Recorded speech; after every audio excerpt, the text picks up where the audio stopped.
Right now, we're going to invite Kitty and Melissa to come up to the stage. They will be the next panel that will be talking about.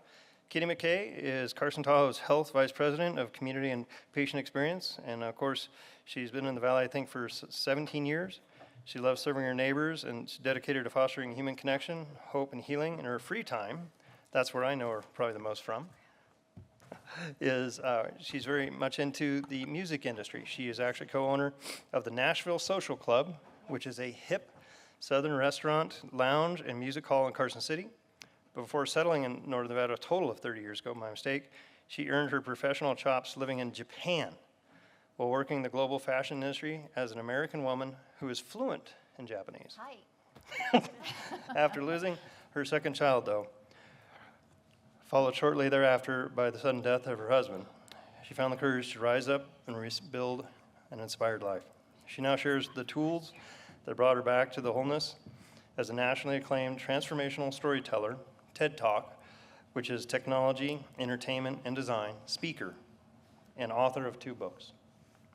Also with us is Melissa Elgis. She currently serves as the Director and Foundation of Development and Community at Carson Tahoe Health, where she brings a unique blend of strategic leadership, philanthropic passion, and deep-rooted advocacy to her role. With over 13 years in public service, including positions as Chief of Staff, Community Relations Manager, and Public Information Officer for Douglas County, Melissa has consistently driven impactful change through communications, excellence, and strategic collaboration.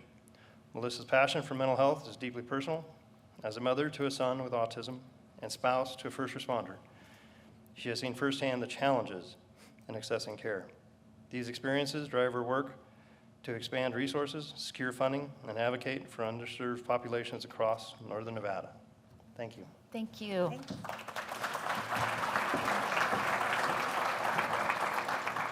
So this is the 3rd year in a row that we're here. And I don't know, many of you were here 2 years ago when we shared really chilling information. Nevada's the last in the nation, youth mental health crisis. Oh my gosh, what are we gonna do? We tried to be very hopeful at the time. We set a course to change our history. And today we're so excited because now we get to update you that because of community partnerships, because of resolve that together we can do something different, we have some really exciting news to speak about. Vehicles of change. Did anybody, as you came in, see some very colorful vehicles? That is our fleet of vehicles of change at Carson Tahoe Health and for the entire Quad Counties. So what that looks like, that's us. Here we go. Here's Vehicles of Change. So as we all know that youth across the nation are in a mental health crisis. And one thing about Nevada is, sadly, we're the worst in the nation. And so it's really disconcerting because most of us think, oh, that's got to be Las Vegas. But it isn't. It's us here in the Quad Counties. And when we say crisis, it means like, oh my gosh, we have got to do something immediately. And what contributes to this crisis for our youth? Many of us know this. You might have it on your table. Anybody have a smartphone? Any of your kids follow social media, play games online? But it's not just our tech that's our problem. We are disconnected. Our kids are feeling isolated. Then they were isolated during COVID. Some of our younger kids, they don't even know how to talk to one another. And because they didn't play together for a period of time, they lost a lot of that social fluency. And then, now the data says over 67% of the diet our kids are eating are processed foods. And we know categorically processed foods contribute to anxiety, depression, obesity. So we needed to do something about it, and last year we talked about what we were going to do because it is an urgent need. And what we realized is, most of all, our kids need to learn the life skills that we might have gotten when we were kids outside playing until the street lights came on. digging worms in the dirt, playing together, fighting with our brothers and sisters and neighbors, right? So that's what we're here to do, is to provide these life skills that are now so absent for our kids. It's a generational deficit. Yep, you're shaking your heads, because if it's not your kids or grandkids or nieces or nephews, it's your neighbor's kids. It's all of us. It's not just those families. It's all of us. Melissa's going to tell us more. Okay, so how many of you guys in this room have actually read the book, The Anxious Generation by Jonathan Haidt? Anyone? If you haven't, I highly recommend it. It's an eye-opening look at what's been happening with today's youth and why we've seen such a dramatic increase in anxiety, depression, and other mental health issues. So if you take a look at these two graphs up here, it tells a striking story. Around 2010, something changed dramatically. Rates of anxiety, depression, and self-harm, and even suicide began to skyrocket among teenagers, and especially in young girls. And it wasn't just a slight uptick, it was a steep and sustained rise that continues today. So the question is, what did happen in 2010? Kitty touched on it just a little bit here. 2010 marks the beginning of what Jonathan Haidt calls the phone-based childhood. That's the year the iPhone reached mass adoption, and with it came an explosion of social media. Instagram launched that year, Snapchat followed soon after, and Facebook opened to younger users. So suddenly, a generation of kids began spending more time online, scrolling, comparing, consuming, and performing, and less time engaging in the real world. This shift didn't just change how kids spent their time, it rewired how they experienced the world. What's this button? Yeah, there you go. Okay, so that gives you a little bit of the global conversation, but how are we doing locally? How many of you guys in this room had the opportunity to take our community health needs assessment? Anyone here? Thank you guys so Yay. much. We definitely saw a record number of responses from Douglas County this year, so thank you so much for your input. I also see a bunch of familiar faces in here of those of you who participated in our focus groups. So we're still digging into that data set, but here are a few key insights. Looking at the first graph, 51% of respondents shared that children in their household were unable to access mental health in the past year. Additionally, among professionals who work with children, over 60% are seeing high levels of anxiety, depression, autism, trauma, and feeling disconnected. So these findings highlight critical areas where support is needed. So the most affected neighborhoods, where did Douglas County land? So when looking at the data, we identified several areas in Douglas County that stood out as being more significantly affected. These include the Lake Tahoe area, the Gardnerville Ranchos, and Alpine County. Although it's not Douglas County, many people in Alpine County seek services in Douglas County. And on the mental health index, where 0 represents the lowest need and 100 is the highest, the zip code 89410 emerged with one of the highest scores, indicating a greater need for mental health resources in that area. But fortunately, hope is on the way, so Kitty is going to talk to you more about healing our kids. Healing our kids and community. So when we're talking about delivering these life skills, we also know that we had to create access to clinical services. What's really exciting, I thought today I was going to be able to tell you that our youth inpatient services, our youth crisis stabilization services, and our greatly expanded outpatient was going to open today. However, many over there can attest to the fact that maybe now we're 2 days away. We're just waiting for our very final approval from the state.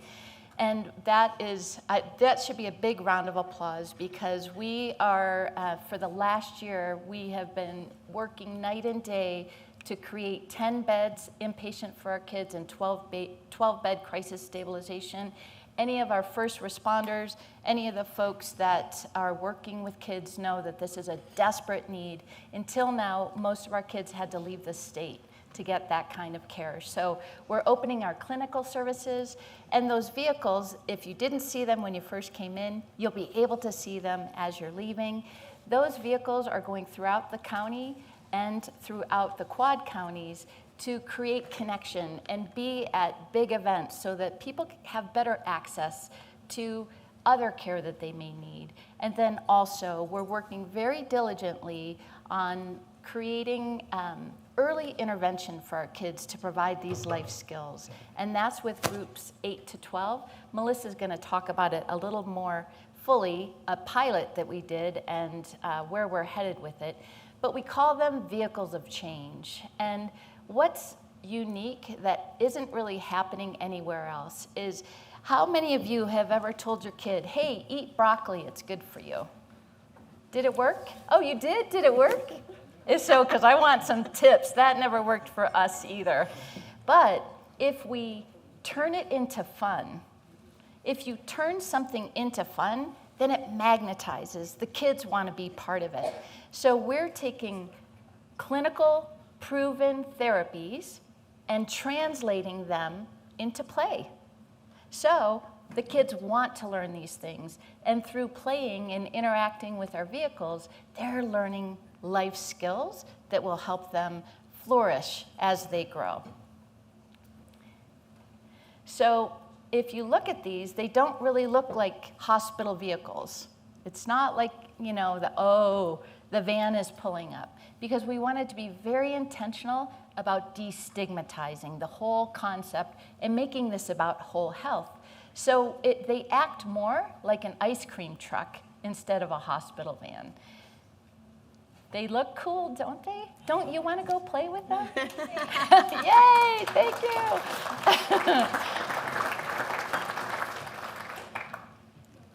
And so each of the 4 vehicles has a very clear category of what it's working on. There's eat, there's play, sound, and also art in motion. And so you can see there's very specific proven clinical objectives we're working on with these vehicles. Like, for instance, with eat, you can tell your kid to eat broccoli, or they could hop onto a blender bike and learn how delicious fresh smoothies can be. And it's fun, and you make it into a contest. So there's just realms of programming that are targeted for all of these. Play it forward. One of the things our kids aren't learning is problem solving. So we have games like group puzzles, or they also get to learn CPR. They learn how to save a life to the tune of the drums that they're doing. And now all of a sudden you have an 8-year-old that feels so empowered because they can save a life. And if you save a life, you're less likely to take your own or someone else's. Sound ideas. Our kids are just being tortured by tech. And they're becoming these consumers of, who should I be? What should I think? I don't have a voice. Well, our Sound Ideas is a portable stage that also has an iPod studio. So they are the ones that are becoming the creators. Did I say iPod? What is it? The studio. Yes. Podcast. You're all like, what the heck is an iPod studio? Pods on this I was thing? Man. thinking the same. Somebody keep me honest over here. They get to take the camera and create their own content, among other things. Art in motion, it's easy for us to say, hey, buck it up, but they've never learned the tools of distress tolerance. So we, through art, breathing, all these other activities, they're getting this inside, and it is really already making such a huge difference. So here's a little video just to show you what our initial 8-week pilot with the Boys and Girls Club, just a little snippet of what this looks like in action.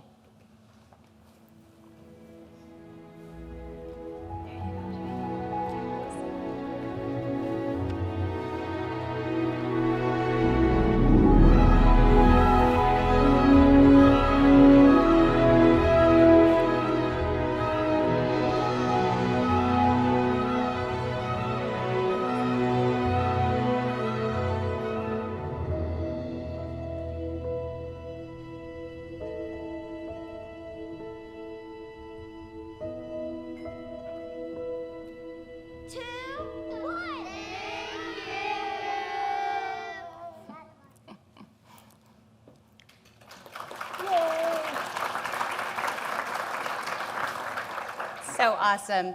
At the end of our pilot project with the Boys and Girls Club, we engaged the kids in an intentional art activity, and we asked them simple but a meaningful question. How did you feel about the program? And the first drawing you see, for those of you that can't see in the back of the room, I think no one, includes phrases like, I learned to be kind to others, to be positive, and to treat others how you want to be treated. These words show the impact the program had on the kids and their mindset and their behavior. The image in the center is one of the kids did is my personal favorites. He looks kind of just like a happy little robot, and he's holding a heart there. And the young man told me, I felt love from Carson Tahoe. The heart symbolizes the love and support that he felt during the program. And then in the top right-hand corner, the adorable little young lady there drew the Carson Tahoe logo, and it says, I love you. And on the bottom there actually is one of our employees' sons, and he did a word cloud when we asked all the kids one word to describe how you felt about the end of the program, and he wrote the word wonderful. I got you. Got it, thanks. I think this is absolutely my favorite slide. These two photos really tell a powerful story. This little girl was with us throughout the 8-week program, and over that time, we came to learn just so much about her. The photo on the left was taken on the very first day. And if you look closely at her eyes, you'll notice she's looking down. Her expression is sad, withdrawn, and quiet. She barely spoke to us and clung tightly to her little stuffed animal for comfort. Now, look at the second photo on the right, taken on the final day of the program. Her eyes are lifted. There's a sparkle in them, and she looks present and engaged, even joyful. So staff at the Boys and Girls Club shared that they noticed a significant improvement in her demeanor and behavior. And Kitty actually developed a very great relationship with her. On the last day, she brought her this little Hello Kitty pink golf ball, and that is what she chose to draw there on her backpack. So we can stand here and tell you that the program is making a difference, but this photo says it all. It really does move me every time because a photo truly does speak 1,000 words.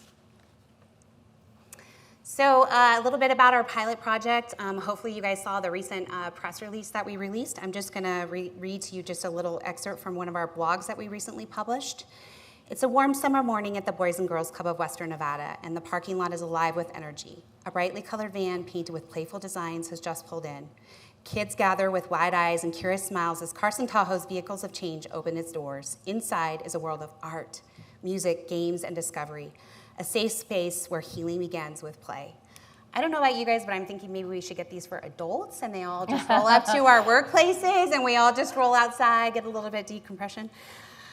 So from July to August of 2025, the CTVs partners with the Boys and Girls Club of Western Nevada for a pilot program that reached over 200 children in 32 hours, and the impact was immediate and powerful. So through activities like frisbee golf, Jenga, breathwork, CPR, as Kitty mentioned, art therapy, the children engage in vital emotional learning, developing confidence, practicing mindfulness, and learning how to manage distress and forming real and meaningful connections. So the results, you ask? Some of the results were taken from the kids and the staff when asked. 30% of the participants cited connection as the most valuable part, building bonds with peers, facilitators, and even with themselves. 21% appreciated the hands-on, engaging nature of the sessions, and 18% emphasized teamwork, and 12% described the experience as authentic and unlike anything they had ever seen or been through before. So what is up for us? What's our roadmap for the Quad Counties? So in 2025, we just talked about, we did that pilot project, creating the programming and building the CTVs.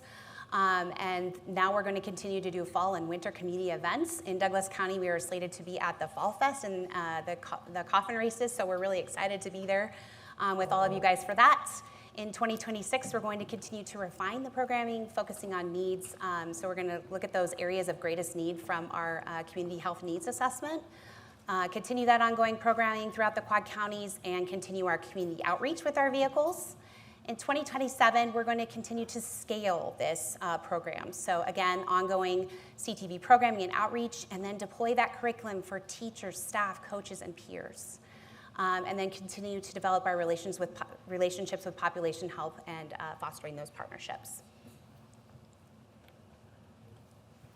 So you might be asking, how in the heck are you guys going to pay for this? So that's a very great question. We are currently, what I was going to read to you guys here. First, I want to extend a heartfelt thank you to you guys, to the Lake Tahoe Visitors Authority for their first generous gift that's been earmarked for Douglas County. So that's specifically earmarked to support the programming at the Boys and Girls Club in Douglas County. So this funding comes through the Celebrity Golf Grant Program, and we are just so incredibly grateful. So a little round of applause for that. And right now, we are currently running our fundraiser raffle where you can have a chance to win a brand new Toyota or $15,000 in cash, and who doesn't need that? Simply by purchasing a raffle ticket that is graciously donated. Car is by Carson City Toyota for the last 18 years. And if you guys would look, you guys have a QR code on your table. And if you're not interested in scanning that one, there are several people at our table who are a part of an employee competition that'd be happy to give you their individual QR codes. The competition is swiftly fierce. So I know firsthand how generous Douglas County can be. I've seen you all show up time and time again to support those in need. So today, I want to invite you, if it's on your heart, to pick up that card and scan the QR code. Scan it so that we can visit Brooke at our beautiful community and senior center and eventually be a part of Kids Club. Scan it so our sheriff's office and our fire department doesn't have to respond to another heartbreaking call about a young man who's lost hope. Scan it so that our kids here in Douglas County today can experience the same sense of connection, safety, and support that the kids in Carson City did. Scan it so that they know they're not alone and that we are all connected in this community.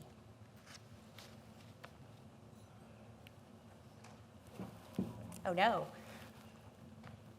Huh. Does it want to go? Hello. There we go. All right, and so as Kitty mentioned, our vehicles are outside. You can't miss them as you walk out the door, so I encourage you when we're on lunchtime or after you're done today to go out and interact with them.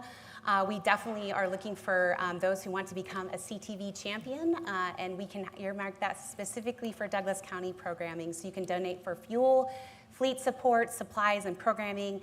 We can have your name in lights on one of our vehicles. So we're looking for corporate logos, naming opportunities, and those are annual commitments. But we can definitely talk about other ways you can sponsor those vehicles if you're interested.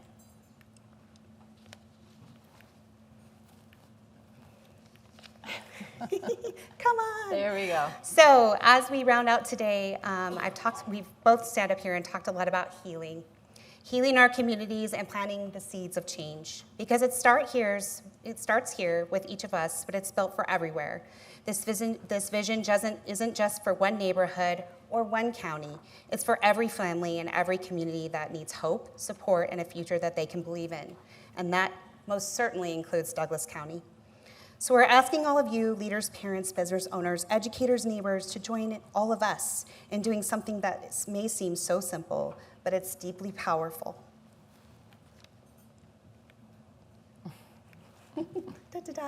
And that's believing in better. Oops. Believe that we can build a community where every child feels safe, supported, and seen. Thank you so much. Thank you.